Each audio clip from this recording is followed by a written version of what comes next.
Hey everyone, I'm here in a post-apocalyptic wasteland where most of humanity has been destroyed. Just kidding. I'm actually in downtown LA. Hard to tell the difference, right?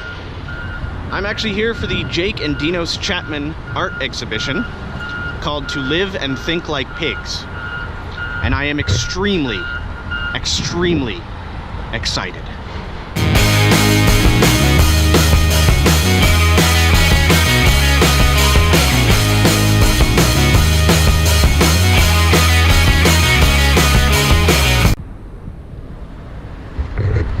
Okay, so I made it to the gallery and I haven't been stabbed yet, so that's a good sign. So now I'm gonna go inside and hopefully I won't get stabbed inside the show itself. That doesn't even make sense. I'm sorry. Okay, so I'm inside the gallery and here's a big giant sign. To Live and Think Like Pigs, Jake and Dinos Chapman. And I'm super excited, especially because it appears I have the entire gallery all to myself. Now, Jake and Dinos Chapman are actually known for having extremely controversial art, so if you're at all offended by controversy or things that are somewhat disturbing, now might be the time to stop the video. So this first series of paintings that I looked at was from a series called One Day You Will No Longer Be Loved, and they're actually really interesting because what they are is they're old 19th century portraits that were done in oil that they were, I guess they were purchased from auctions or flea markets, and they then took them and they altered them to make them look like the faces were decayed or diseased or, you know, in some way either dead or dying, which is, I think, actually really interesting, especially because these are old 19th century oil paintings. That's probably a little bit closer to what those people might actually look like now, to some extent, obviously. But I think it's interesting. Obviously, it's sort of playing with the idea of altering someone else's work. We don't really know who painted the originals. I'm not sure if any of them were actually signed or not, or if there's even any ideas to who these people were when they were alive, or who these oil paintings are of. But I find it really interesting that they chose to do that they chose to take these oil paintings of essentially anonymous people and alter them in such a fashion. But yeah, I think that they look really amazing. There's lots of really interesting detail in the faces, lots of really cool, gory decay. I actually really like the way these look. This is a series that wasn't even in the program, but I was assured by the lady that works there that it's called Disasters of War. This piece appears to depict some spiders. This one, I'm not entirely sure. This one, I'm also not entirely sure, but I like it. It certainly is interesting looking. This one seems to be an eyeball and a finger. Some of these I'm not entirely sure, but I definitely find them interesting, that's to say the least. Swastikas do occur a great deal in their work, probably due to their association with the dark side of human nature, which is explored a great deal in the Chapman's works. I don't think it's used primarily for shock value.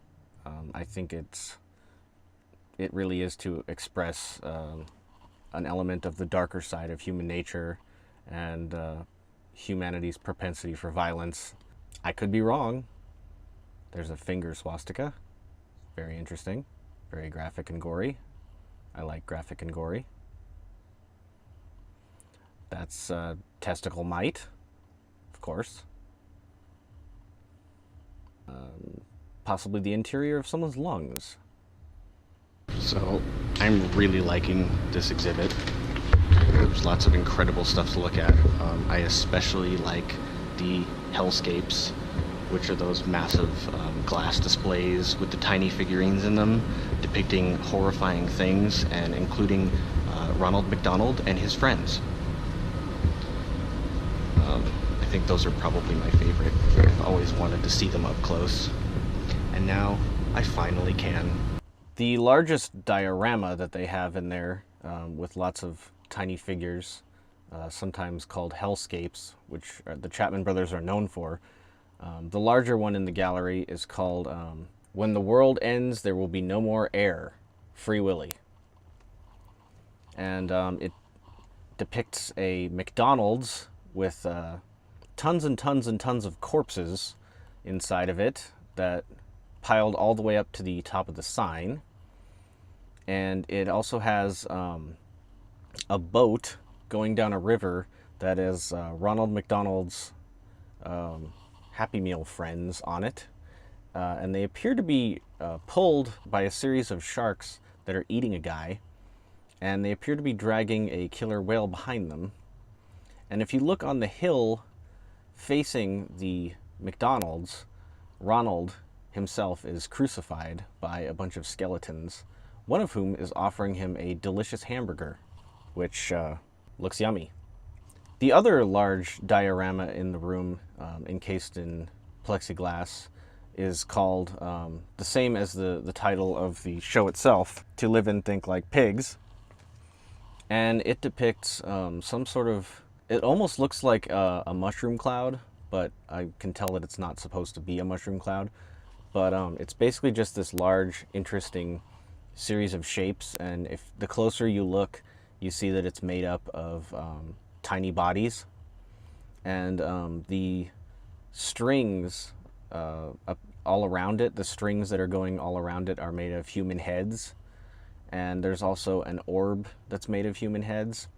And towards the bottom, there's a Ronald McDonald who appears to be surfing on a cross.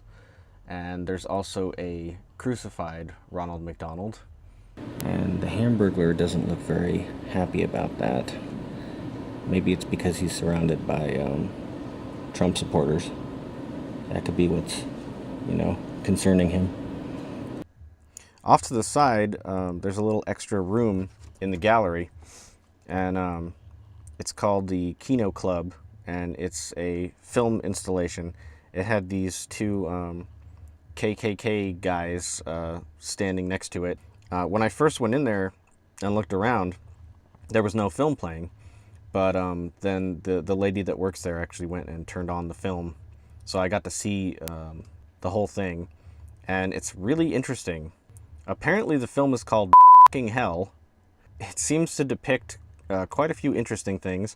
This art professor, it depicts some rubber gloves making art. It depicts a cockroach who wants to be an artist. One of the rubber gloves gets assassinated. There's plenty of things in the film I can't show you here for obvious reasons because they're very graphic. So if you'd like interesting graphic films, then feel free to check this one out because it's interesting. It's very strange. So that was super awesome. I'm really glad I came. It was great to see their work up close and in person, and I highly recommend you come check them out. It's in downtown LA.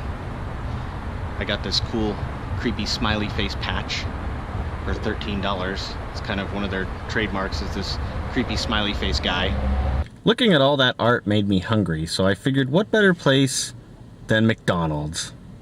And as I sat in that McDonald's and I ate my delicious hamburger, I couldn't help but think back to that poor crucified Ronald and ask myself whether or not he would have enjoyed that delicious hamburger. I think he would have. I really do. Anyways, if you'd like to see the exhibit for yourself, it's at the UTA Artist Space in downtown LA until March the 11th. So I highly recommend you check it out if you liked anything that you saw in this video. So, yeah, subscribe. See you next time.